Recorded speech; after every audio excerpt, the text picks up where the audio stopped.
And then I came out of my body. The next moment, I was talking to a very energetic being. Thankfully, with all of my education, I knew I wasn't losing my mind. So thank God for that. So, but I was definitely talking with an energy being. We had a conversation. I said, I'm very sick. He asked me if I wanted to leave the physical realm completely. I knew in reincarnation that you don't get out of this physical realm until you've learned all the lessons on your script. I I love have that. I literally walk into a lecture with a magic wand. That's how fun my Really? lectures are. So it's like Harry Potter. You're at It's the definitely School of Harry Magic. Potter. I love Why that. not? Let's have some fun. People have lost the magic because they've tried to make it into science. If you don't believe in magic, then you won't have a magical life.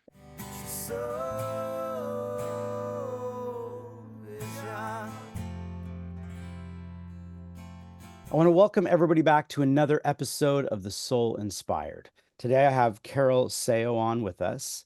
She has had a near-death experience, or maybe a few, and as well as other spiritual experiences. So we're gonna talk deeply today with her. But thank you so much, first of all, Carole, for being on the show today. Thank you for inviting me. I really appreciate it. I always love when I have people from the UK as well, because I get a little taste of different accents. And so I had kind of I had a whole bunch of people that were from the UK that I was interviewing all at once. For some reason, everyone put in the schedule at the same time, and then it went back to more the North American kind of side of things. I was like, oh, I'm missing the UK accents. And now here we go. You're I'll back. do my So best. so I appreciate being here. I always ask everybody just from the beginning if you can explain a little bit now. From the information I got from you, you've really lived a life of spirituality. There's been a lot of spiritual experiences throughout your entire life. If you can think back to any time, maybe there is not a time when that wasn't present in your life, but I'm trying to see when things shifted for you. And if they Oh, didn't shift for you, if you can kind of give me a little bit about who you are, even as a child, or just kind of shifting into kind of the life that you're living now. I think, in my experience, and with quite a few people that really are authentically spiritual, they start the moment you're born, really. And so I think I always had spiritual experiences, but didn't recognize them as such when I was very little. But around the time when you become to get a bit conscious of yourself and the world, so sort of 10, 12 years old, I remember becoming aware of not telling people about what I was experiencing, what I was seeing, what I had begun to understand what I could do with my mind, communication in other frequencies.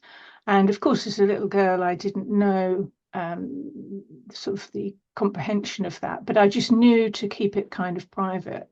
So it has always been with me. But and so I would say early spiritual experiences started before 10 years old, really. And then I was really into I spent really a childhood mostly on my own. So then I disappeared into books and into poetry and into creativity. And I'm massively creative even now. And then, I went along and got sucked into to society like most of us do, Mhm. and sort of forgot about it and thought I better get my head down and get a job. But sort of really strange and bizarre experiences happen. They always have happened.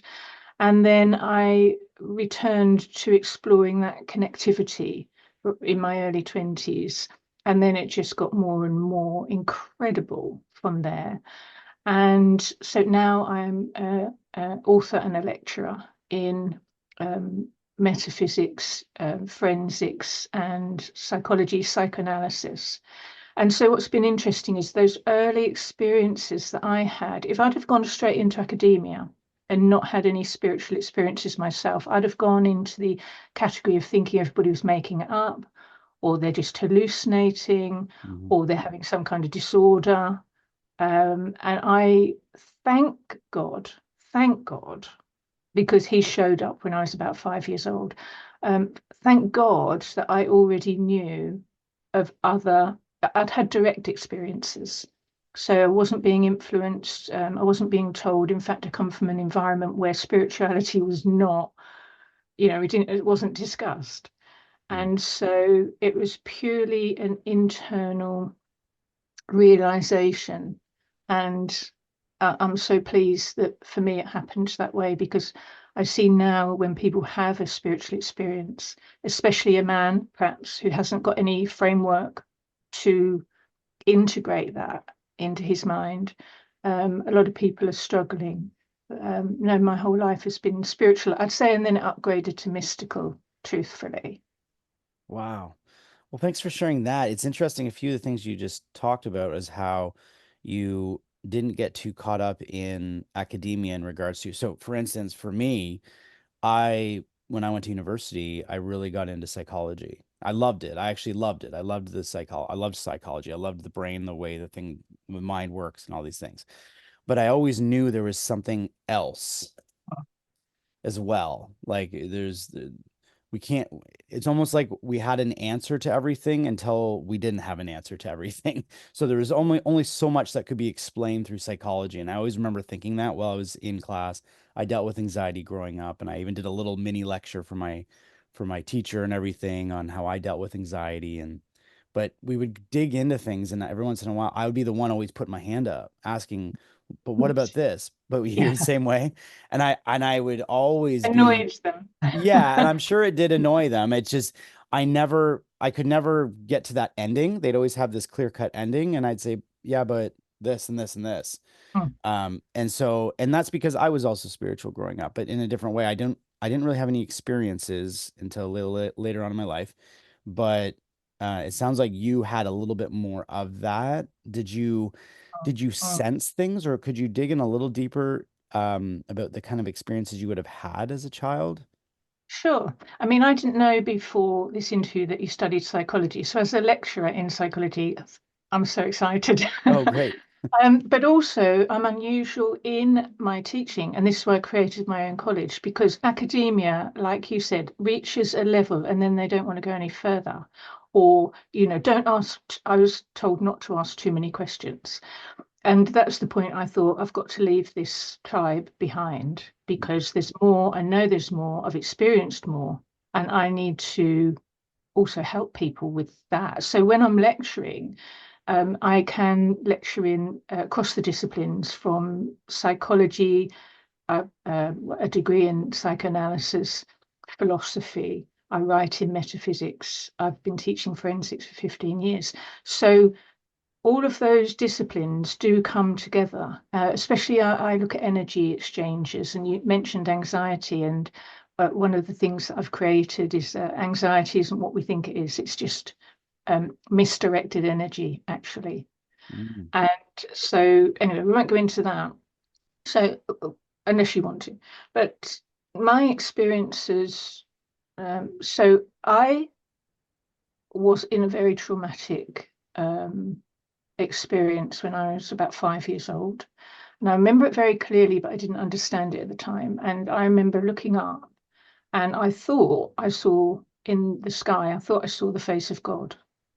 Now, I come from a very um, unreligious, unspiritual family. And so I knew not to mention that I'd seen God, Right. but I also didn't know what that meant. I was 5, and I just filed it in my mind. So then let's fast forward to when I was 10. A lot of my experiences have been quite traumatic actually in my life. And I've, thank God, connected with spiritual guidance to navigate those. And so another one happened when I was about 10, and I was watching a door handle. And I remember thinking, I wonder if I can move the handle. And then it became a burning desire, because there's more to this backstory actually, so I won't tell you. It's a personal experience, but I was motivated to open this door, and I just connected with something like a higher consciousness, and the door handle started turning. Mm. And I've done that. That's telekinesis. So by the time of 10, I'm doing telekinesis, and still I didn't know what I was doing. Um, but I keep saying it, but thank God for that connectivity, especially in our world today.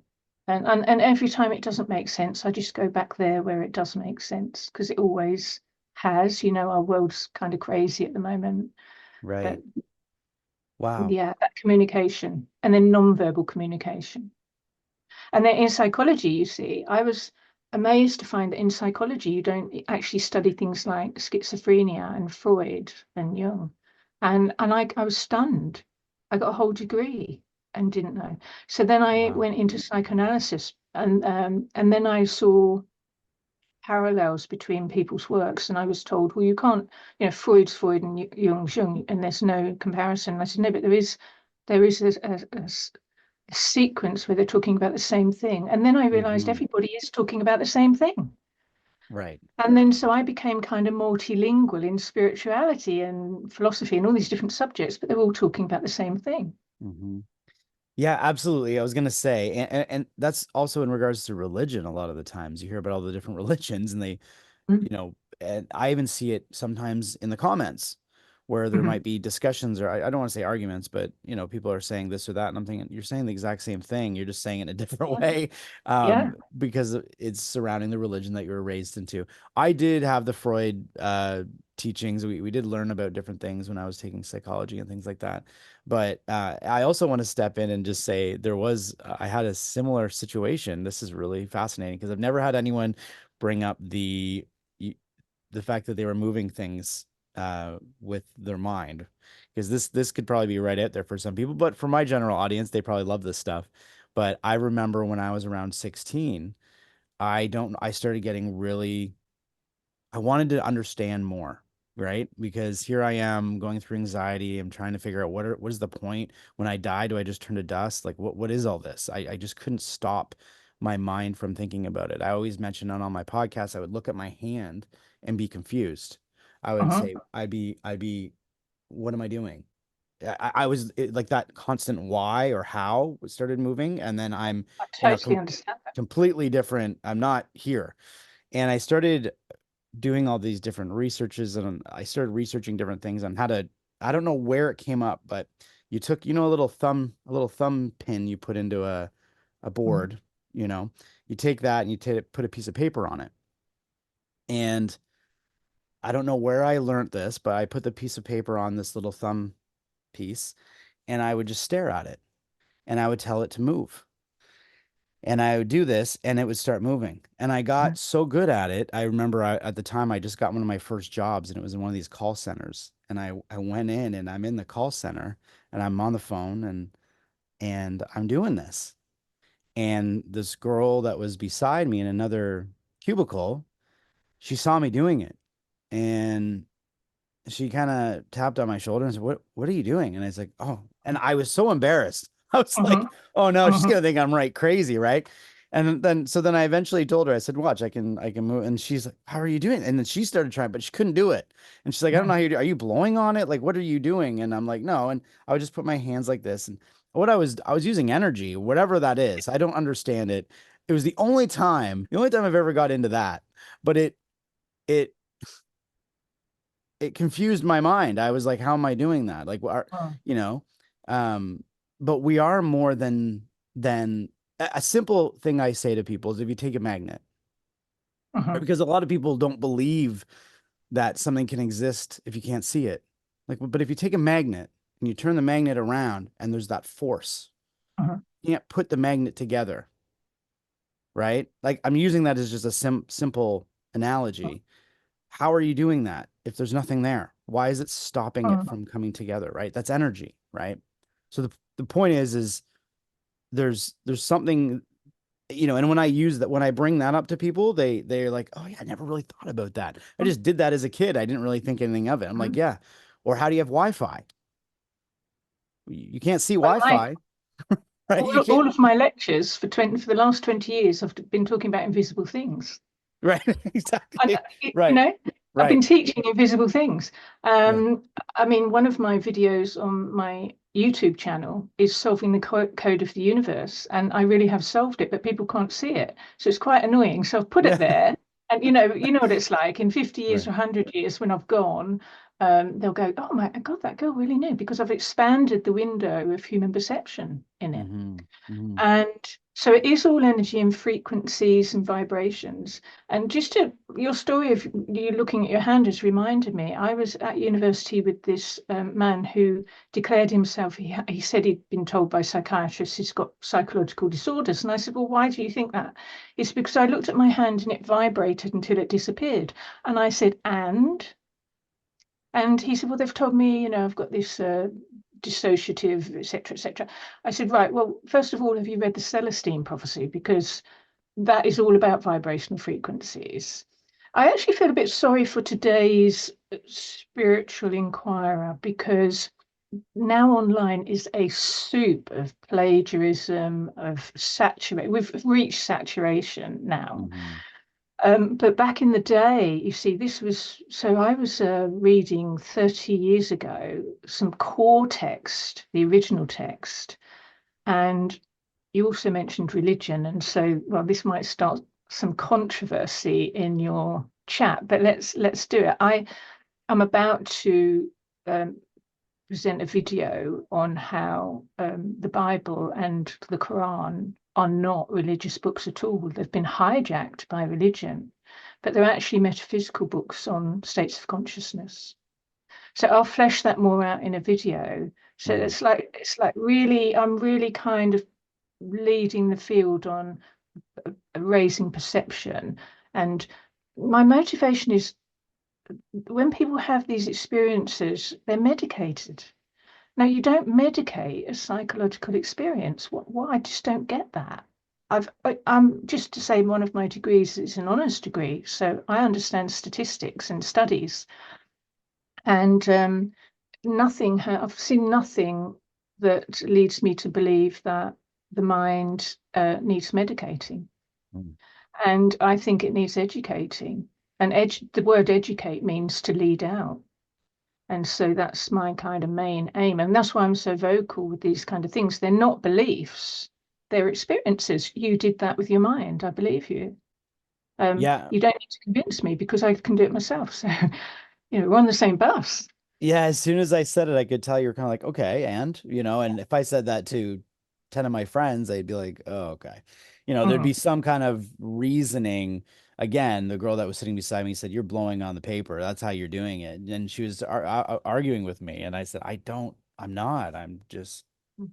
I'm communicating with it. And it sounds so bizarre, but I was doing this and I was only about 16, 17 at the yeah. time. And so, not when you're at that age, that's kind of like that teenage age where you're invincible. No one can really tell you you're doing something wrong. You're just doing whatever. I didn't have that, as I kept going into it. This is my experience as I kept getting into spirituality, even though I would learn something new about it, then my adult brain would say, like my logical mind would come in and trying to break that Yeah. apart. Yeah. And actually, it's going to lead into a question I had because you just talked about the medicating thing and all these things, and you also talked about energy. Before we get into any near-death experience stuff, I just really want to know this now because I'll now get that I there. know that you're in this area, this realm, when we talk about the mind-body connection, because I really think this could actually have something to do with what you're saying. People have ailments, diseases, Mm, things in their bodies that are going on, just different ailments and things like that, right? And mm, I'm really truly starting to understand it a bit better as I go through my life, mm, that we harness energy in mhm. our bodies that lead to these ailments. I That's don't know great. if I know that for sure, but I feel that based on my own experiences. I've had ailments that I've pretty much almost wished away once I convinced Exactly what you myself do. of something. You're in Um, psychosomatic medicine, actually, if you don't know it. This is, in my field, this is known for years and years. So, yeah. so every manifestation of a physical or a psychological disorder can be the genesis can be traced back to the unconscious mind. So where I am very fast in helping people break through like years of worry and stress and not sure what's going on, is they'll tell me all their issues and then I say, no, that's not the issue. The issue is this. And so, like, for example, if you started get just as a everyday example, if you started to get a pain in your neck, I would say to you, instead of going to the chiropractor, I would say to you, who in your life is being a pain in your neck? Because, and then you'll say, oh my God, actually, I'm, this person I started working with. And so deal with the real problem. And the real problem is always in the subconscious mind. And Mhm. so the body is just a whiteboard. So when you have something manifest in your body, the question is, where in my mind has this come from? So Mhm. what's unhealed and what is diseased in my mind? And then you do literally exactly what you've just said. You go back into your subconscious mind and say, okay, I've recognized this. So I am denying this disease. And you can't just deny something, you've also got to then replace it because what you focus on gets bigger. So then you say, and now I'm well, and this now goes into the realm of manifestation, and Mhm. which a lot of people are getting excited about at the moment. Yeah.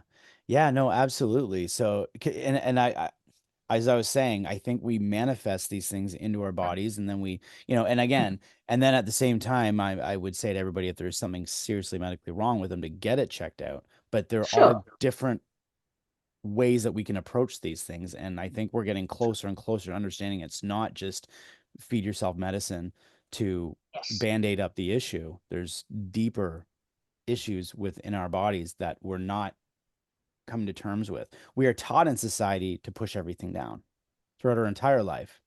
Yeah. Keep going, keep working, keep Yeah. pushing, just keep pushing. And if we're not dealing with the things that caused us those ailments, right?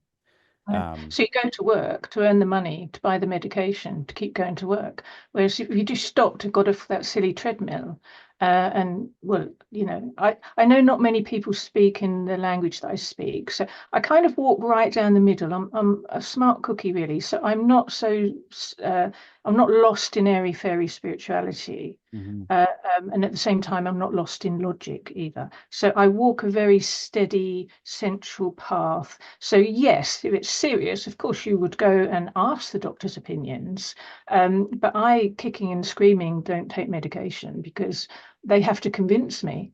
And I've heard so many stories of doctors that have been given misdiagnosis, and especially in psychiatry, which is I get cross about that, because the difference is knowledge. If somebody says to you, well, actually, just try this first. Why don't you just try this first? But mhm, I understand people like labels and I understand they like medication, but I'm not a fan of either of that because you just sign up for the matrix. mm. Oh, I like how you said it. I'm gonna write that down. So, I'm out with these things. Apparently, they're called Carolisms. My students say I come out with these random yeah, that's a good one. terms. Yeah. They're good So when you're trying logic to. is matrix. Yeah, absolutely. No, I completely understand what you're saying. Mhm, One thing I wanted to ask you, you mentioned another thing about saturation. I've noticed mhm, that too. When I first started into, again, uh, you know, not to get too deep into what I've gone through, but just the near-death experience obsession I've had when I was young was mhm, because I was trying to figure out my own life and the purpose and what I was doing, and I had all these questions. And at that time, you could just read books. You would read books on different things and on mhm. people's experiences. And then now here we are with the internet, and we're putting out all kinds of stories and experiences people have had in the near death realm. And I do believe the saturation is, you're completely right. It's gotten to a point where um, people are listening to one experience and then they hear another experience that, although similarities exist within those experiences, there's some things that are different enough to alter their thoughts of, oh, maybe I was overthinking this, or, and Mhm, I'm getting those kind of comments sometimes where they say, oh my God, I've been listening to so many of these now and blah, blah, blah. Okay.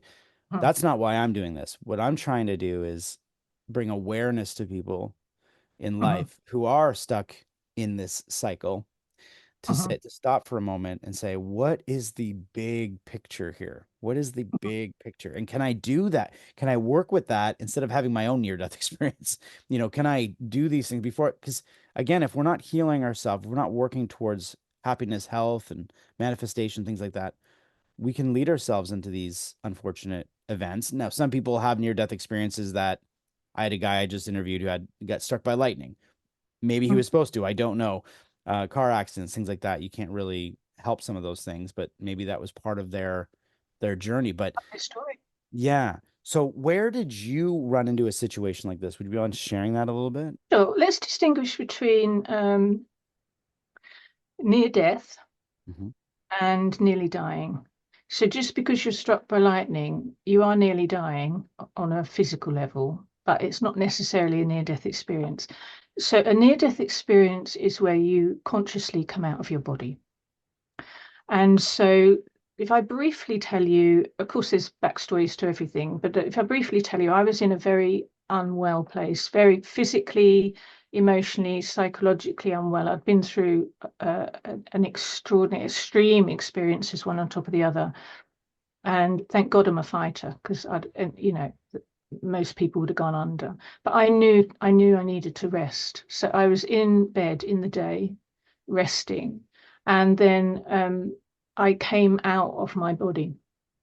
And at the next moment, I've talked to somebody else who was interviewing me, and they've called it the angel with the clipboard, because the next moment I was talking to a very energetic being.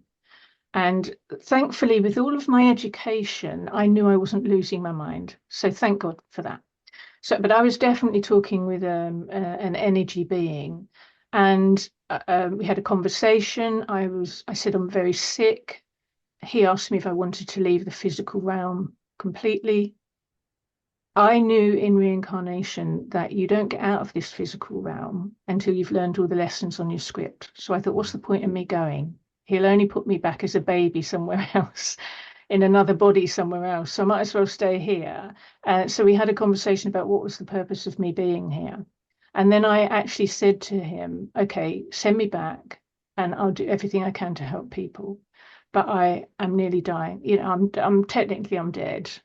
Um, and I don't know how to get physically well or mentally well or anything at the moment. And he kind of said, it's entirely your choice. And I saw my whole life in that moment, and I thought, I'll do that. I mean, what a legacy to go back and help people in this area. And this was now 20 years ago, so that's how long it was going on. I came back into my body, and I opened my eyes, and as I was talking with this angel, somebody had walked in the bedroom and put a cup of tea by the bed, but thought I was sleeping, so had left the room. And when I woke up, they came back in the room, and their very words were, "Oh, I put a cup of tea down there, but you were dead to the world." Ah, And yeah, truthfully, and I didn't tell them because they're not spiritually minded. And I wow. thought, yeah, I was. But I've just chosen to come back as well. Look at the state of me. I'm really sick. I'm ill. I can't even walk. I couldn't even put a fork in my mouth. My energy, I'd been zapped by a vampire, actually. Mm. Now I know that. I didn't know at the time. But it was just, and then it went from spiritual to mystical. And now you're up in the frequencies now. So you better know what psychopathology is. Like if people have just a spiritual experience and they don't have the understanding or the reasoning or the reading, then they can come unstuck. But thank God that I've read all of these books. And again, I just thought I can't tell people. I know I'm seeing beyond what other humans can see, Mhm. but I also know I'm not going to waste my energy telling them I've got to get well. I've got to start helping people. I wasn't a teacher at the time, wasn't a lecturer, didn't Oh, have wow. college, and ended up in hospital at some point. I was that sick. But that's a real near-death experience is where you come out of your body, but you are still your consciousness. And interestingly, you're still your personality as well. Because I've always been a bit of a fighter and I don't know if I'm allowed to say the word arse kicker. I don't take prisoners. Look, we haven't got room for rubbish, have we? We're all here to learn and to get our head around it and get it sorted. So you came out of the body, had the experience. When you come back, did you automatically know how to heal yourself, or was this a no? Years, took years. Mm. It took years. I always had that spiritual connection because I'd had the experiences. And so it really, I say sometimes it's another day at the office, another day at the spiritual office, but sometimes they send in the big guns, and this was a big gun. Right. Um, so physically, no, I didn't really know how to heal. My diet was terrible at the time. And I was, I'd also been, I'd been up in the higher realms of knowledge. And when you go up there, something, they say you are assessed by the strength of your enemy. And in going up into that, what I would call God consciousness, a rookie mistake, let me tell you, I didn't head for that. This was all circumstances that happened. You suddenly meet with the opposite of an angel, and now you've got to deal with that too. So I just prepare people that, there's a lot of people that I call them the love and light brigade.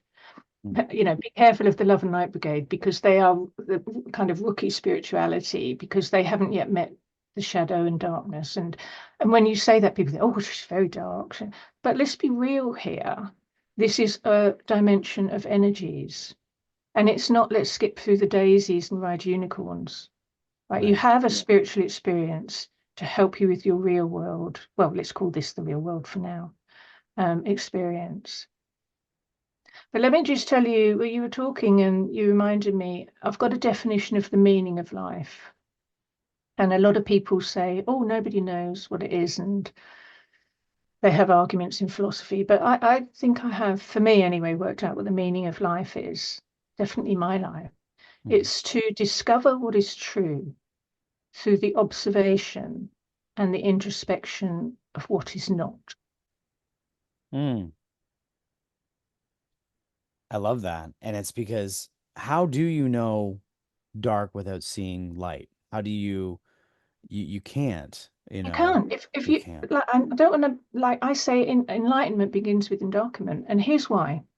In your subconscious mind are all your traumas, wounds, and worries. And what's happening in the world today is it's coming forward into consciousness and then coming forward into reality. That's what we're seeing. That's why there's so many wars. It's the internal war being projected out. Mm. And so if you are raising your frequency, raising your consciousness, doing proper spiritual work, do you really think you're going to be let back into heaven with a whole mind full of junk? So, it's like a cupboard, isn't it? So we put all rubbish in the cupboard, life experiences when we're young, and then when we get to midlife, now they're all coming back out again. So it's your demons. That's what a demon is, by the way, just to normalize everything for people. A demon is an unhealed thought process Mm. made manifest plus energy. Now it takes form. So I won't tell you about alchemy. We'll save that for another chat.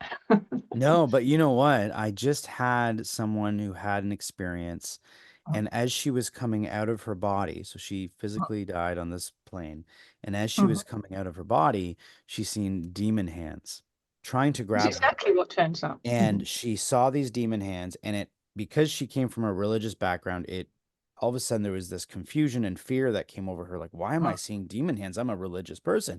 Why am I Mhm. seeing these things? And at some point during this experience, she was either communicated or discovered self that these hands, that was her own fear, that was her own Mhm.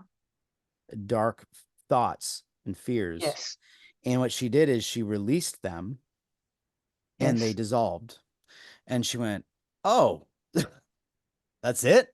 Like it was Yep, kind of that's like, it. "Oh, That's it. that's what that was." And then she went on and had this experience that she had. But the at first it didn't start great. It was Yeah. this she must have had this energy that was within her that was holding her, and that's how she manifested it, was these demonic hands or And, something. And and I do think it yeah. locks into your aura as well. So I do a lot of my whole spiritual world really is private behind the scenes, apart from podcasts like this.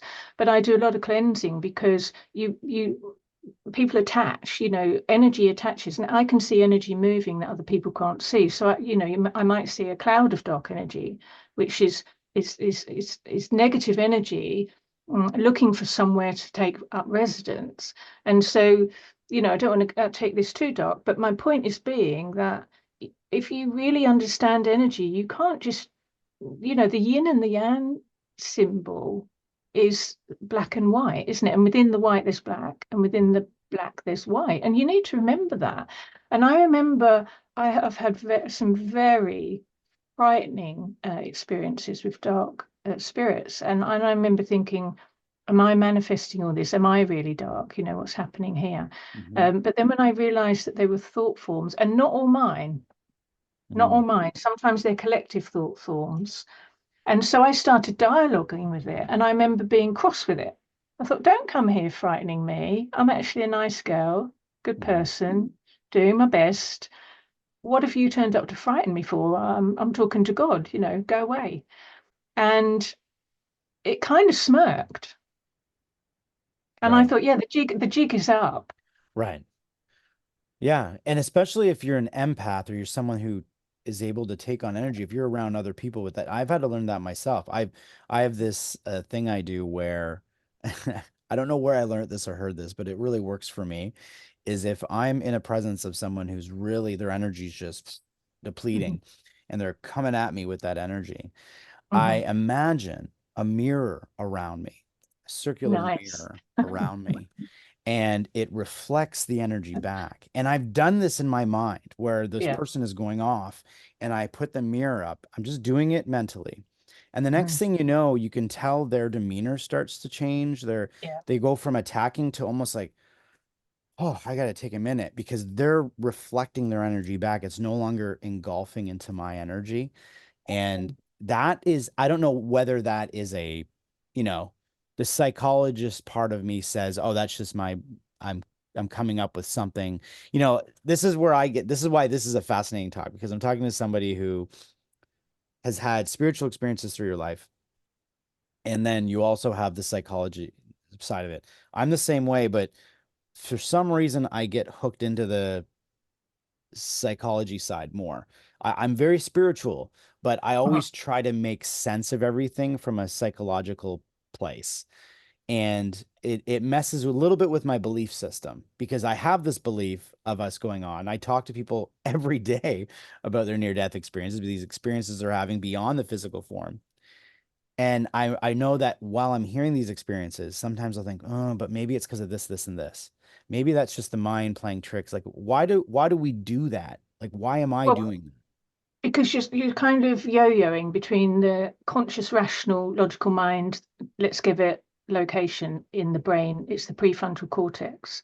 And Mm, then you're yo-yoing back into your subconscious mind, which is more childlike, which is why you could do the telekinesis when you were in child mind, because as an adult, you're now in consciousness.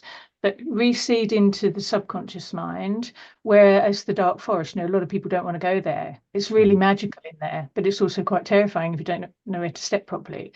So what happens is our ego, and please, everybody, do not decay your ego. That's one of the terrible mistakes people in spirituality make. They try and meditate their ego to oblivion. And let me tell you, if you want to fast track to psychosis, do that.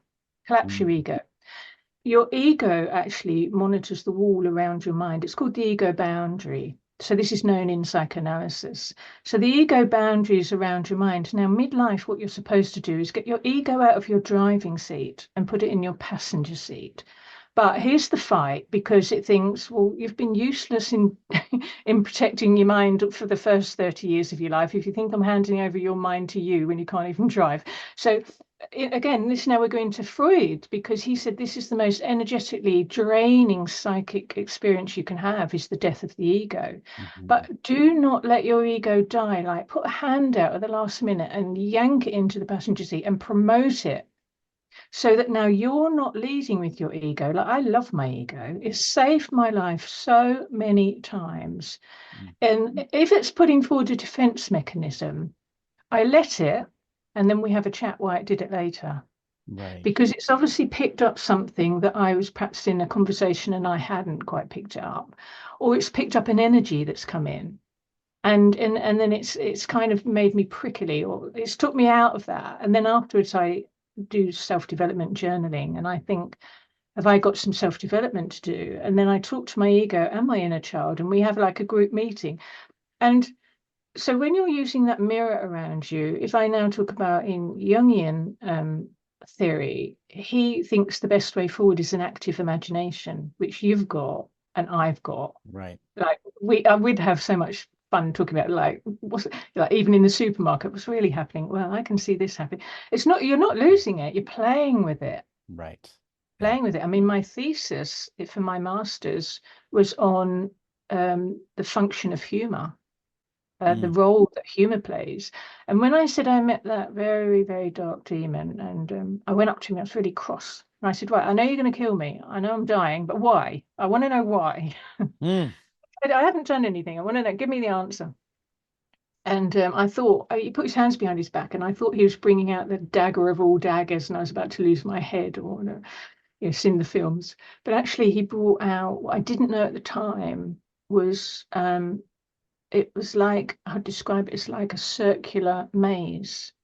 And I woke up from a dream that wasn't a dream, and I felt every cell in my body was tingling. And I didn't know for years, probably 10, 15 years. And then I was studying mandalas, and I saw this eternal maze. And apparently it's the where people try and get to in spirituality. But let me tell you, I come from like a not spiritual place, so I didn't know this was a goal to try and get to. But I'd argued with this demon and had the Mm. audacity to question why he'd turned up, and he showed me this, and I now know it's a level of realization that I'd kind of bungled into.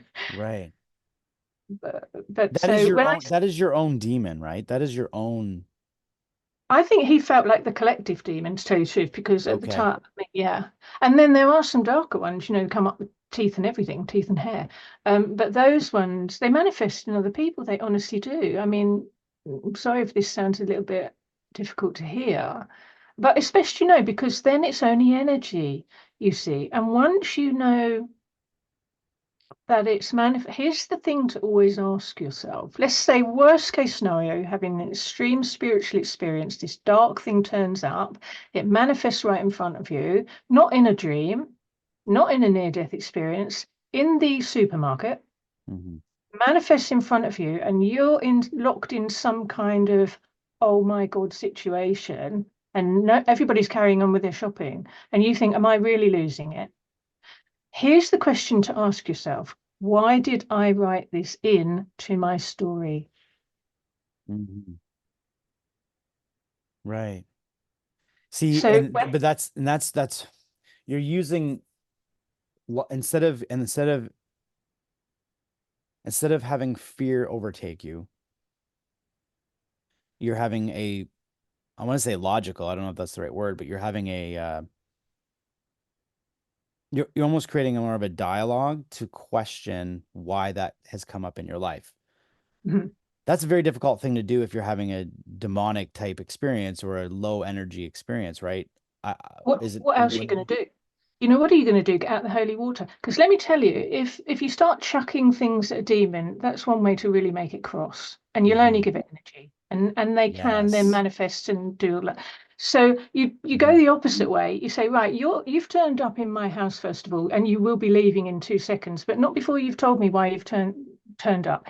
What can I take from this negotiation with something? I could disappear into fear and terror right now, but I'm not because I've got a lot of knowledge. So I'm going to do something different. If I've written the story of my life and God sent me here to learn something, and this demon has turned up, is that God?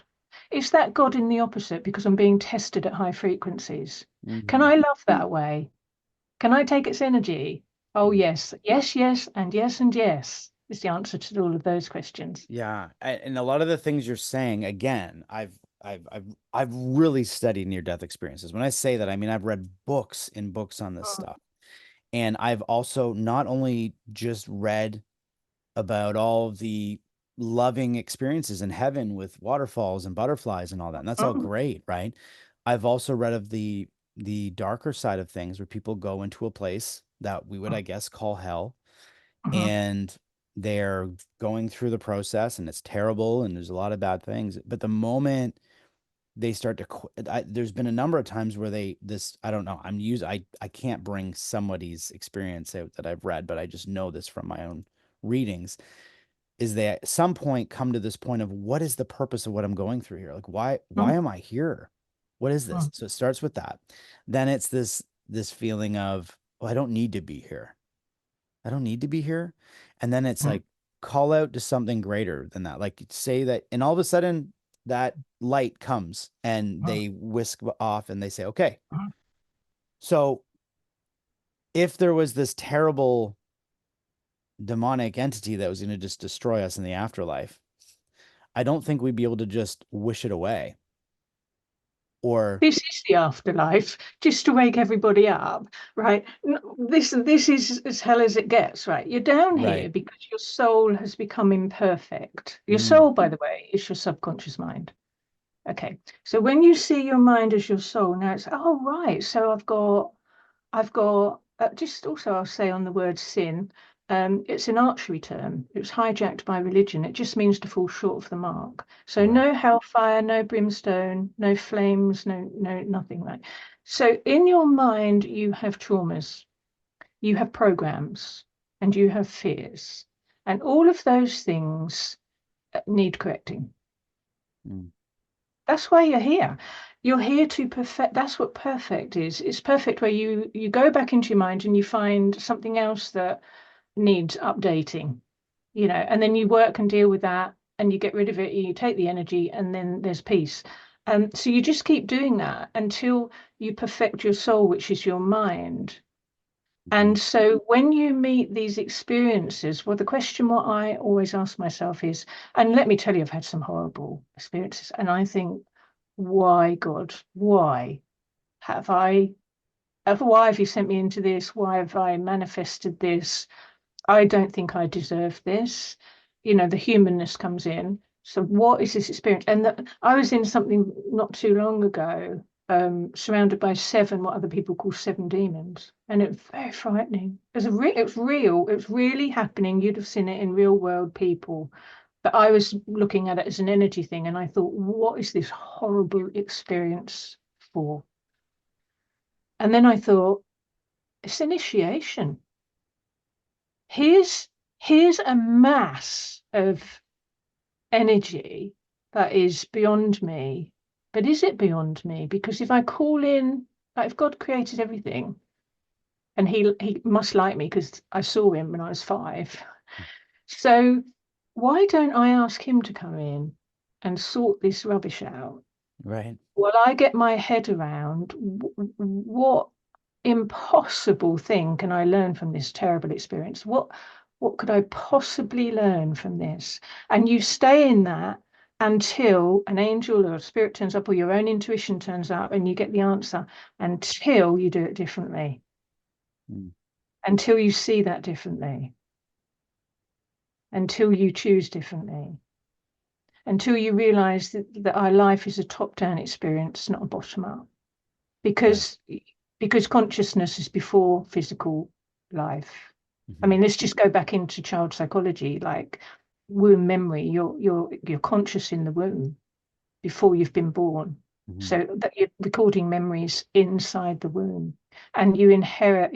You manifest in a womb, but you've already come in with DNA. I've got videos on carbon DNA inheritance that I've made, and so when you're born, you're not a baby. You're already born with all knowledge, but you're also born with things that need perfecting. And that might not be you, it might be your ancestors, Hmm. some healing that needs to be done. If you're just going to keep your head down, go into the machine, live life, and die, you've kind of missed the lesson, The point. missed the point. Would it be safe to say that every experience you have is a learning experience, that each experience we need to be more aware of the purpose of the experience in order to make the right decision or have the right. So you have an With the experience right come into your attitude, life and a lot of times when we have an experience come into our life, we react yeah. based I'm not on going to. the past. I'm not But going to pretend I don't react. I do. I'm a right, fighter. because that's part of this human experience, right? But I mean, I guess what I'm saying is maybe partially part of the experience and this lesson to be here in this world is to learn, is to be more aware of our reactions. And if because our reactions are going to probably change a lot of the outcome, I would assume. Because if we're Well, it's constantly lost. manifesting, then the reaction I'm having based on this experience could also lead to another experience. Like we have to keep It'll learning keep the coming. yeah, It will keep coming round until you've learnt the lesson. And let me tell you, if right. you don't learn that lesson, next time it comes around, it's going to be bigger. Yes. Because it's like spirits are saying, for the love of God, are you not paying attention? We've Hmm. we've brought this experience round. You've talked to your friends about it. You've decided it's the other person's fault, and then a month's time it's happened again, but no, it's worse. And you think, oh my God, been here before. Like if you ever have, we could talk about deja vu. Oh my God, so exciting. But I just mean on a practical, real world level, if you've been here before, then you're missing a lesson. It's the same with people when they say to me, oh, I keep having this recurring dream, Carole, what's going on? When I decode the symbolism in it, it's your subconscious mind is trying to help you, actually, you know. Mm. And what if people say, oh, the world, the state of the world, and how could God let this happen? Well, he didn't let this happen. We we we did this. But Mhm. if you go to that higher level of consciousness, connect with your spiritual world, ask them, ask them, do some reflection, and then just do the best you can. Are we all imperfect souls then here? I think we've kind of, well, if I use humor again, we kind of got kicked out of heaven because we were a bit muddy in the back office. And Right. so, and we're not all the same. When people say, oh, nobody's perfect, that's a matrix mantra, right? Because Hmm. we're in different stages of perfection, actually. I think we're born perfect. We're heavily programmed out of it, terribly programmed, and in school and education and then other people. And then already the souls that are kind of stuck and trapped here, they'll do some heavy old programming like, oh, you must be losing it if you think you've had a near-death experience. Go and see your doctor, get on some medication and get back to work. Right. They're matrix mantras. You haven't lost it. You've written into your story, it's been written into your story to have a spiritual experience. Please sit still with that long enough to ask yourself, what is heaven trying to help me out with here? Why did that Hmm. happen? Don't just Hmm. have it and say, oh, I've spoke to Jesus, everybody, and Jesus, because, you soon get dismissed, actually. Have some credibility about it. Go and actually do speak to Jesus and ask him, uh, how can I navigate this? Why would you say for people like, and maybe you can relate to the way I've been, but even as a child, I've said this many times before, I would always look around and be quite confused as to the behavior of the other kids. If they were making fun or fighting and these types of things, I would get really confused. I would feel bad for them. I'd feel sad. Even as a young child, I didn't understand why this was going on. I'm not saying I'm perfect because as an adult, I've made some different decisions and had to learn some different lessons. But I did always feel like I was just a little different. It's the only word I want to say, in regards to the general population. Why are there souls like Yeah. that here? Like why would I come and do this again if I already seen the things that aren't necessarily the right thing to do?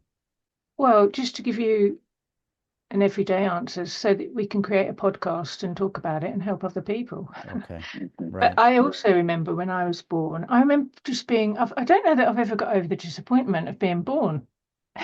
Yeah. because well, it's a whole nother thing. It really did happen. I had an argument with an angel and I didn't even want to come here. And I said, I'm not coming, but well, apparently I was. Um, but anyway, I'll have a word when I get back to heaven, if I can find that angel that shoved me down here. Um, but I remember, let's just talk every day. I remember the trauma and the violence that I was born into, as well as having to deal with that on a physical level. I remember being so upset, and I still am upset. Why isn't it a party down here? Why aren't we all having fun? Mm. Why aren't we all brothers and sisters? Why can't we love each other? Why do you have to hate me? Why? And so in academia, I've got the root cause of racism actually, and I will publish that video one day, but people aren't anywhere near ready to hear what Mm. the truth about that is. Um, people need to hate somebody because it's negative energy they can't stand to have in their own mind. So it's called projective identification. They take that negative energy, project it onto somebody who looks different to themselves, split it off, and say, that person over there, I hate them. But the truth is, no, what you've done is you've projected out the part of your own self, your own wounds that you can't manage. You've projected them into somebody else because otherwise you've got hate in your head. Mm. So it's a So way, so it's yeah, a, in a sense, it's a way to release. yeah, It's giving an excuse or a reason to release it, and you're projecting it into somebody else just to, yeah. yeah. Wow. But I similarly looked at violence here, and I still do. And, if I was teaching in a secondary school of 30 children in my class, and I looked and I could have just cried because I looked and I thought, all the damage that's been done to their minds already. How can I? And so I decided to be one, authentic, two, don't tell anybody what they must believe. Mhm. Uh, Three, drop in seeds of truth, because when you hear truth, your mind knows it. Mhm. It doesn't matter what your belief system is. When somebody says a truth, your mind, your soul, that reverberates, and you can't get that out because you think, oh, damn it, I want to argue with them, but actually something is telling me, they're telling me the truth. Mhm. Right. I've been on both sides of that. I've been on the receiving end of that, and as a teacher, and I kind of drop it in and I pretend that I haven't. Right. Right. Do you work with people now? Like, do you help people with their the inflictions they have on themselves in their life? Like, I would assume that's where you're kind of helping people, is to become more aware of the parts of them that they're not aware of. Is that what you Well, do? yeah. So when I had that conversation with the angel, and I came here, and then I had to find a different career, so I just ended up in a school. And then somebody said, "Oh, you should be a teacher," and I said, "Well, how don't be so ridiculous? It's not interesting me at all." But then the next year, I trained to be a teacher because, well, I needed the money apart from anything else. Um, but um, but then I realized, hold on, Carole, you're with God's babies. So what can I give them? What information can I give the children so that when they leave me in a year's time, they take that through life? And then I went into adult education and I thought, hold on, these people are all wounded as well. What can I do? How can I help them? And so let's say I was teaching ordinary psychology, but there wouldn't be a lesson where I didn't drop in a high frequency piece of truth. It wasn't on the curriculum, but it was on my curriculum. Mhm. It's on that spiritual angels curriculum. And then I thought, thankfully, I then released myself from caring what other people think. So I thought, no, if God's put me down here to be bold, uh, to speak, I've just been through university and survived all those professors that tried to stop me talking. And I've just met a demon. So like, what's left? So so if I can so now I'm completely free. I'd say I'm a really free woman because I'm completely free to not. There's no room for opinions in this world, right? If you haven't got all the knowledge, you can't have an opinion. It's embarrassing, right? So the only person with all the knowledge is God. So there's no room for opinions, but there's room for us to say, "This happened to me. Um, I understand if you see that differently to me. I'm not precious about that. I'm just sharing my knowledge."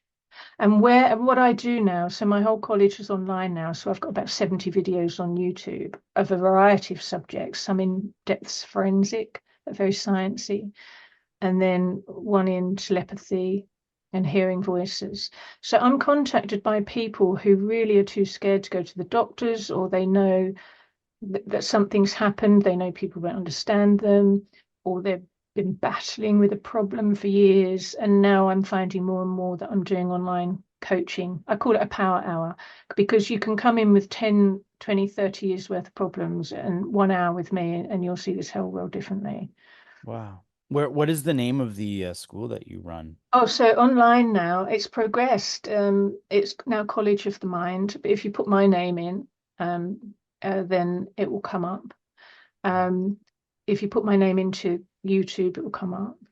And so there's nothing anyone, there is two things. Firstly, I've not met a mind that I don't understand. So people say, oh, you should be in my mind, it's crazy. And I think, no, it's not actually. It's just another car, just a different type of car. Mm-hmm. And then you're going to tell me, oh, and this happens and that happens, and a really weird thing happens. And I'm going to think, it's another day at the office. So, we move through that. So there's not a mind that I've not understood. And I dealt with psychopaths and I've dealt with very spiritual people and ordinary people. I've never met a mind that I didn't understand. And it just doesn't faze me. It Right. just doesn't. But the other thing that I've picked up from you is that, and it's something I just wrote this thought down in my mind as you were talking because I believe it too. And it was that true learning begins when you lose the fear of asking questions. And I say that because as you said, professors, wanted you to probably, most people are told how to teach or what to teach or the curriculum to teach.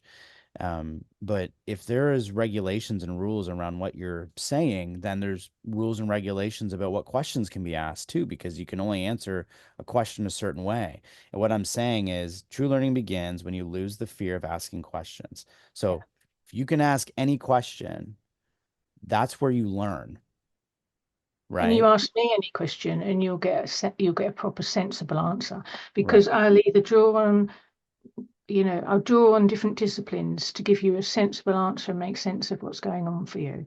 So where Mm. I can go forward where the professors can't, even because they don't want to lose their job and their pensions, and academia's just got a threshold, and don't you coming in here having silly ideas about there being a whole another dimension of consciousness. Right. So I went to university and recorded the video on the 7 levels of consciousness. I used the Really? facility. They didn't even know. I used the facility and recorded it and then posted it up on YouTube. And I drove home laughing because I thought, you tried to stop me. You're never going to stop me. Nobody can stop me now. Right. Nobody can stop me now.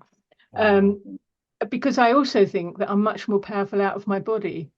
So I'm not even scared of Right. dying.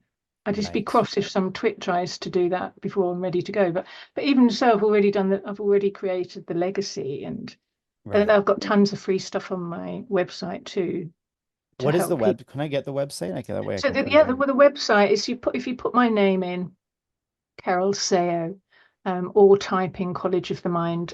Depends what mood Google's in. Mm. And it will bring it up. But there's nothing you can ask me that I wouldn't understand and probably haven't already experienced, or can help you understand it.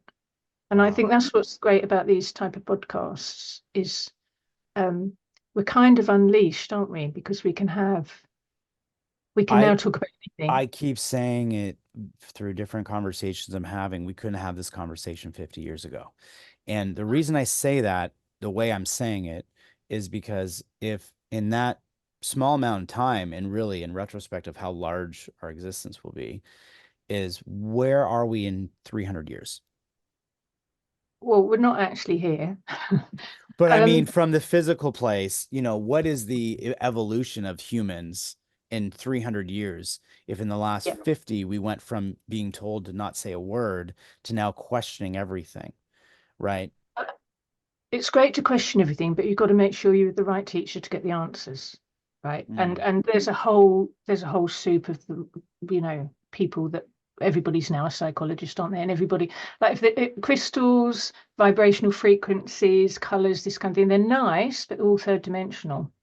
yeah. Um, and spiritual experience, you go up into a spiritual experience, as your guests have, proper spiritual, and then you go even higher into mystical experiences. And you've got to learn how to navigate that. And then it goes back to the even you saying earlier, this idea of people are trying to teach people to lose the ego. We don't want to lose our ego. That's part of the human experience. We're here. We need the ego. I mean, yeah, I know what it's like. People have explained what it's like to take ayahuasca. Your ego disappears and you have a psychosis. It almost feels like you're having psychosis. Well, So you will if have a we psychosis right, right, because you've come out, because your castle is not being, you've got nobody around the boundary of your castle. I mean, do they think God's made a mistake in giving us an ego? And just to go back to yes, Latin, ego means I, means get a dictionary. Ego means I means God. So it's the kind of mini God. And when sometimes the ego can spiritualize itself. So when people have near-death experiences, they haven't got the foundation. So when they come back in their body, their ego kind of hijacks and says, right, I'm now God. I'm hijacking that experience. Mm. Their ego now thinks it's God because it's had a spiritual experience. Wow.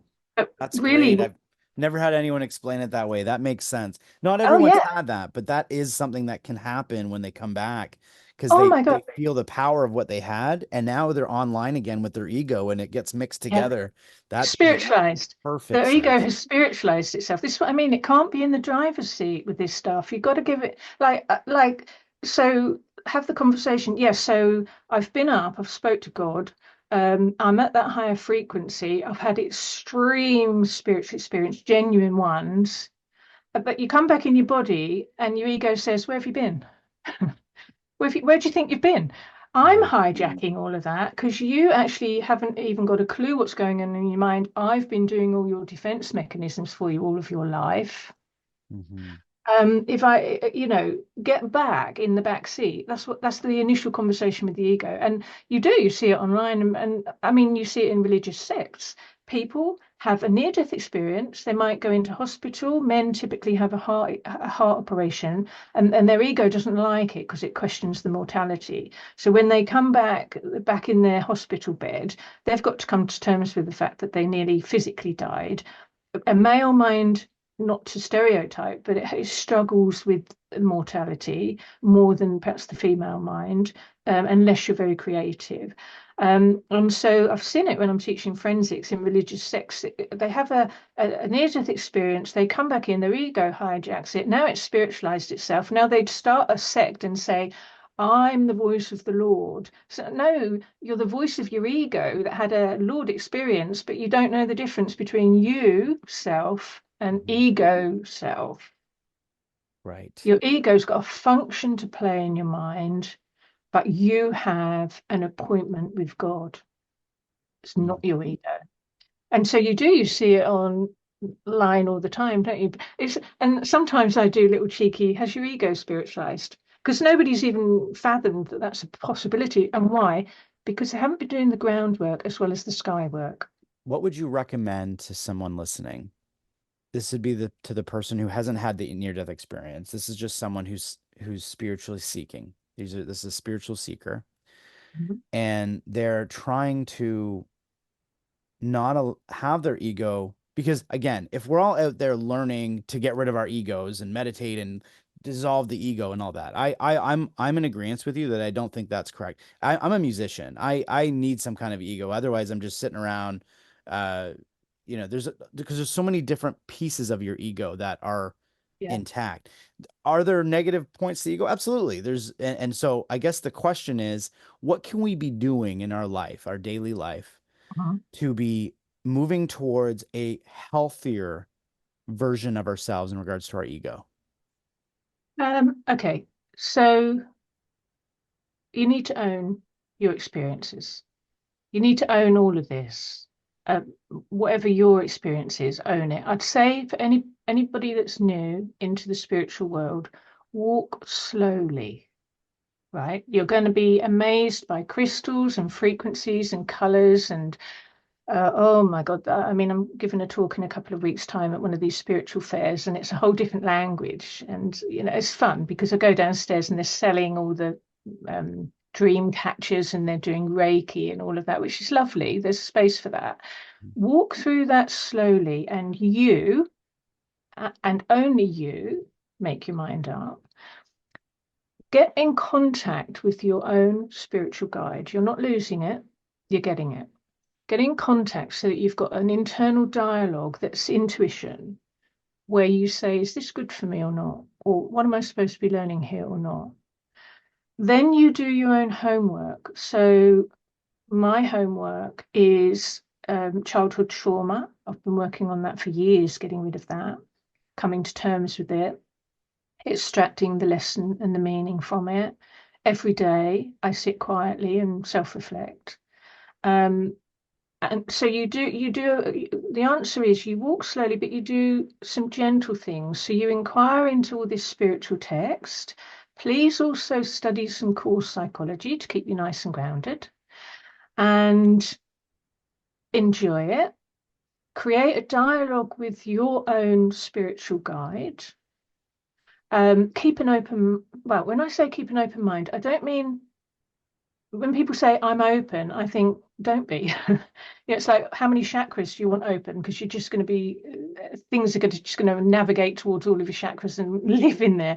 Don't go out with all your chakras open. Right. Close them down. Right. Don't when people say, oh, I'm really open, I think, oh no, boundaries, boundaries. Oh my God. Have a look on my YouTube channel. Most essential boundaries. You see, your ego monitors your boundaries. Okay. You've got to be able to say no, because when you go up into the higher spiritual experiences, you'll go into temptation. Now, my temptation is going to be different to your temptation, but let's say, let's say everything in the spiritual world knows where you can be tempted. It knows where your weaknesses are. So Mm. if we're being tested here, you've got to know where people can get you, you know, Mhm. and tempt you, whether it's pornography or drugs, or tempt you into an argument, or even talking about politics and religion. You need to see that as a potential temptation, as an energy hemorrhage. So if you're talking to somebody of the same intellect as yourself, have the conversation. But if they're not, they're just looking for a fight. That's an energy hemorrhage waiting to happen. So it's not even about the fight; it's about the energy extraction. Right. So just walk slowly, walk gently, explore everything, keep really tightly connected with your true self. Mhm. Listen, watch, experience, but then you and only you decide. And that's I between love, you and yeah, I love that when you spoke about the boundaries. That's a big one too, because especially as you get down, you get more spiritual, you get more into your own place, you open yourself up God. and you open yourself up a little bit too much, then you're in trouble. So you're right. You have to know your boundaries. I can relate to some of the things you're saying, even in the music world of things. Music is very spiritual, and you can get very lost in this. Um, and then the other thing of people just taking advantage of you, right? All The right. Yeah. So okay. So one of the things I was going to ask you, you keep mentioning about being in touch with your spiritual guide. Is that your higher self? Is that just trusting your intuition? You hear this Oh, spiritual guide type thing. A lot of people say, "Oh, I listen to my spiritual guides," or "I have a spiritual guide named Aztec," or oh, they whatever. name them, don't they? Yeah, Yeah, I yeah, don't yeah. name mine. Right. Yeah, So, yeah, but is that our, if we feel something or we think something and we feel it, okay, is that our guide, or is it yeah. bigger than that?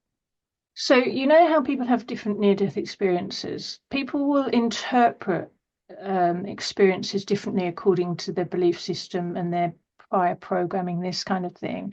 So when I say some people would call them higher guides, sometimes it does make me smile because, we want to keep it grounded at some point here. So when you're praying, I'm not saying, I just state my position, probably should have done it an hour ago, but I'm not religious, but I am absolutely believe in God because I speak to him, I've seen him, I know him. I Mhm. don't believe in him, I know him. I've no interest in religion because I think that's a detractor. But so let's say praying is just, you could be sitting with a cup of tea saying, oh God, look what's just happened. How am I going to navigate this? How am I going to get through this day? Even how am I going to get through the next hour? You know, that's when I would have the conversation. So you say it as a human, how in this hell am I going to get through this? What am I supposed to be learning? I don't know that I can cope. You're going to have to help me. So you put the request up. Okay. And then you just pay attention to your awareness. So for some people, they'll say they actually hear a voice. I have heard actual spiritual voices speaking, but I've also heard, let me distinguish between what is a genuine spiritual voice and what is one that you want to tell to go away. A genuine spiritual guide will never direct you. They don't talk in paragraphs, they talk in half sentences. So instead of saying, well, Carole, I think you should do this, do that, and the other, they never say that. They'll say something like, is that your interpretation? And you think, oh my God, now I've got to think about that. Or So they ask questions that direct they you might just they might in the just drop direction. something in. They might just drop something in. Like even today, I was driving and I wanted to get somewhere to my appointment and then come back and not be late for our appointment. And so I didn't know which way to go. 'Cause traffic works all over the place. So I said, which way shall I go? And they said, take the right path. And I thought that's quite hilarious, isn't it? Because we should always take the right path. Right, right. So I That's did actually funny. take the right path. Oh, good. Well, yeah, and that got you here on time, so that's perfect. So, Yeah. so not being fooled into like this is what you like because that we don't even know if that's our mind or what that is that's telling us Don't directly. worry too much. Like, Hmm. you said about getting confused. They'll always give you two things. So let's say you walk past the television and it turns itself off. And then Hmm. you walk back, it turns itself back on. If you go to an electrician and say, oh, it's faulty wiring. If you tell somebody else, they say, oh, you're not having a spiritual experience. But actually, in the spiritual world, that is how they communicate with you by turning lights off and on and this kind of thing. Hmm. And so what they do is they do two things. So you can use your logical mind if you want. You say, oh, we need to get a new television. Or you can say, hold on, I think something's trying to speak to me. Hmm. Or I'll just say hi, or, we haven't even scratched the surface of some of the experiences that I've had. But I dialogue. I dialogue, get the lesson, and then say, oh, thanks for coming by. So you get to, so I think don't be confused because don't force it don't try and file it into a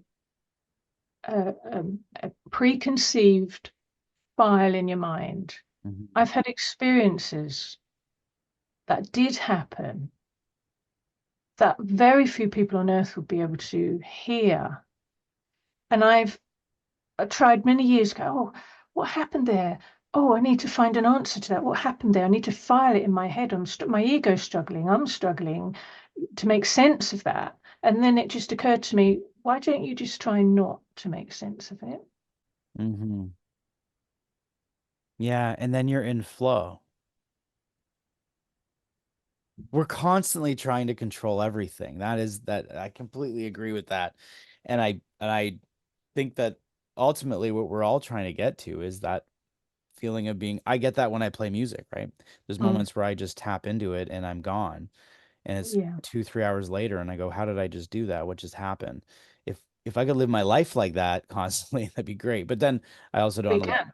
yeah, right. And I can if I can get out of my own way. Or if we can Well, get it out of says our it own in the way. Bible, doesn't it? Seek ye first the kingdom of heaven. And what that means is that's not a let's go to church and just talk about that. It's a directive. It's a spiritual directive. Seek ye first the kingdom of heaven. The kingdom of heaven is the highest state of consciousness. So instead of getting in the morning, getting up and getting your coffee and getting tangled up in the world and trying to make sense of everything, seek you first your highest state of consciousness. Seek you first Mhm. your intuition before you make your coffee. Or I did the coffee girl actually. So let's say you've made your coffee. Sit down for a minute. Seek ye first the kingdom of heaven. That means manifest your day.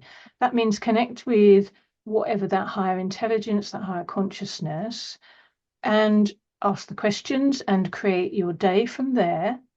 And then you have your shower and you have your day.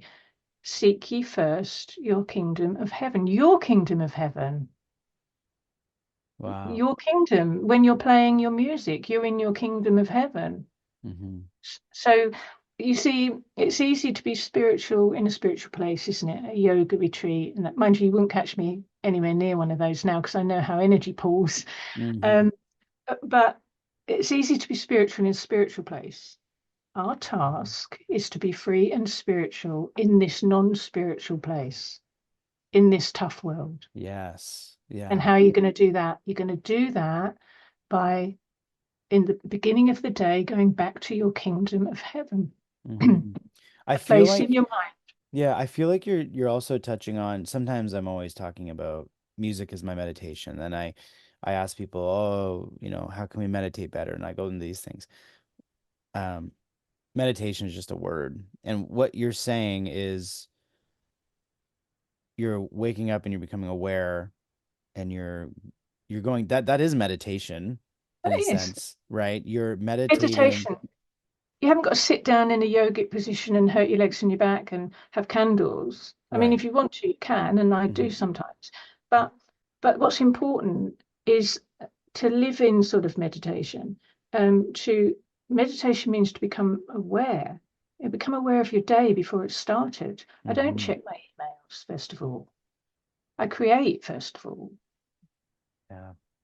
um, and then like go back home first and then call heaven into here because heaven is everywhere, isn't it? Heaven is everywhere. And if you want to live a truly mystical, magical life, then why not create one in your head first? And then Mhm. you'll, I mean, follow me around, you'll see magic happen. I I love have that. literally walk into a lecture with a magic wand. That's how fun my Really? lectures are. So you're it's like Harry Potter. You're at It's the definitely School of Harry Magic. Potter. I love Why that. not? Let's have some fun. People have lost the magic because they've tried to make it into science. If you don't believe in magic, then you won't have a magical life. And why do people love that movie and that series? Well, Why because do it you touches on yeah. our archetypes. Because in your subconscious mind, you have the archetype of the wise old man, the archetype of the young orphan, the archetype of any possibility. Look, I wrote this down the other day. Miracles are possibilities made manifest.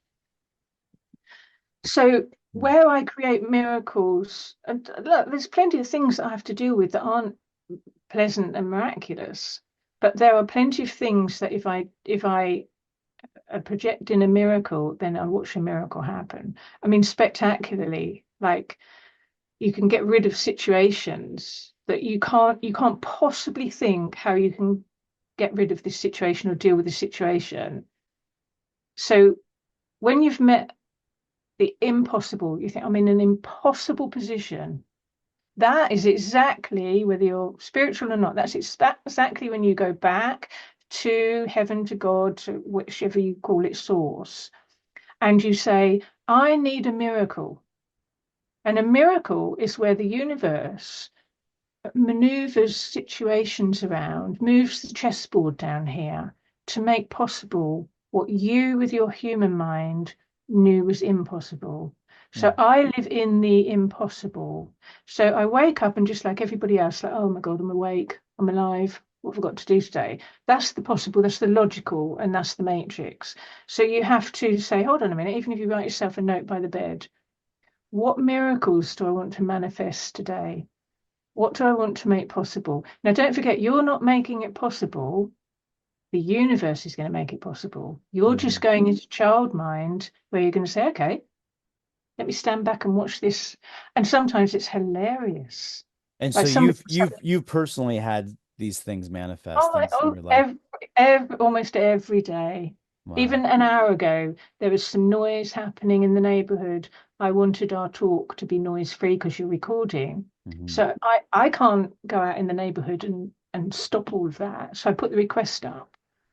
Put the request up. God, can you sort that noise out for me? And then I said the mantra, there's no noise. We have a perfect meeting. And where has it gone? It's gone. Yeah, I haven't heard anything. We haven't heard That's it. that's unbelievable. I love that. I love that. One of the you've touched on this in the beginning, and was one of the last questions I always ask everybody, and it's I think you said it perfect earlier, but maybe you'll say it again, and maybe you'll dig into it a little bit deeper. But if if you could give the a description or a reason, the true reason why we come here, what would that be? What is the reason for our incarnation? God gives you life and he gives you free will and he gives you plenty of time. Hmm. And then you can do whatever and he's watching. And our integrity is tested not when we're in company, but when we're on our own, because the angels still watch. That's how I learned that. Um, he's not going to tell you unless you ask what you should do. He's just going to hope you make the right choices and go back to him. He's going to send people into this physical realm like me, like you, who say, why don't you not get caught up in religion? Why don't you just go and have a chat with God?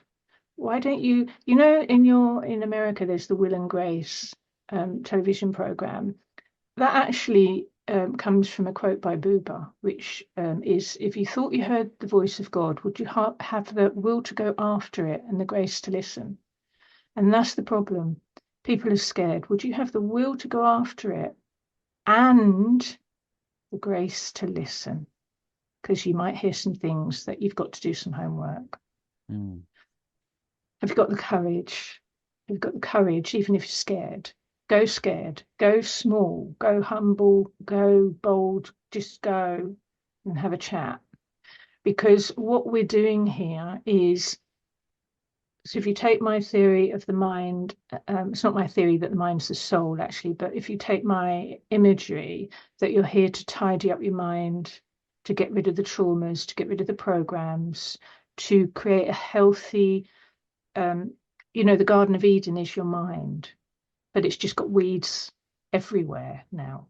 Mm-hmm. So go back into that, clean up your mind, and just do the best you can do. You've not got to be an angel. I'm not I'm not sometimes I can kick off and just do the best you can do down here. But at every opportunity, don't let a day go past where you don't say to yourself, firstly, every day I say to myself, well done, Carole, because it's tough, isn't it, down here? Yeah. I give a lecture, I say, well done, Carole. When we finish this podcast, I'm going to make a coffee, I'm going to say, well done, Carole, because I gave it my best, and hopefully people will get things from it. I don't mind if they don't. I'm not attached to it. So you're here to, I said, the meaning of life, to discover what is true through the observation. So watch other people, watch it all play out, but just be an observer of it all, and disagree with the things you disagree with. Have the courage to say, I don't think I'm going to take, like you might lose a friend group, I don't think I'm going to take those drugs. I'm going to say no. I don't know what that means, because now I'm going to be on my own, but I'm not going to be on my own, because I'm with this whole another universe of all these wonderful spirits that love me. So in fact, I'm not on my own. So observe life and then introspect, go back into your mind and think to yourself, if I wrote my story, if I sat down with an angel before I come here and he said, well, you've got to learn this, to tidy up your mind, you're going to have this quite difficult experience. So it's not all going to be fun, but you can bring some magic in whenever you want. Just keep asking yourself, why did I write this experience in? Have I done the best I can do today, given who I am and what I've been given? Did I go out of my way to hurt people, or did I actually try and help? And when I leave here, I've done the legacy that I promised the angel when I was in the near-death experience. I've done that 20 years. I've not even charged for most of it, whereas a lot of people would have. It's all there, it's all free. When I die, I've lived a life where I explored all of this world and other dimensions that people are just only now starting to question. And I left a legacy. So, well done, Carole, but also you should be doing that in your world. Your music you're going to leave behind, that's a legacy. You put that, immortalize it here. And not because we probably won't get the credit while we're here, but somebody will come behind and say, just even from this podcast, thank God those two people had the courage and made the effort and discussed this topic today, because something me and you have said today, I hope, will help somebody who I probably will never even meet. Right. What a wonderful thing.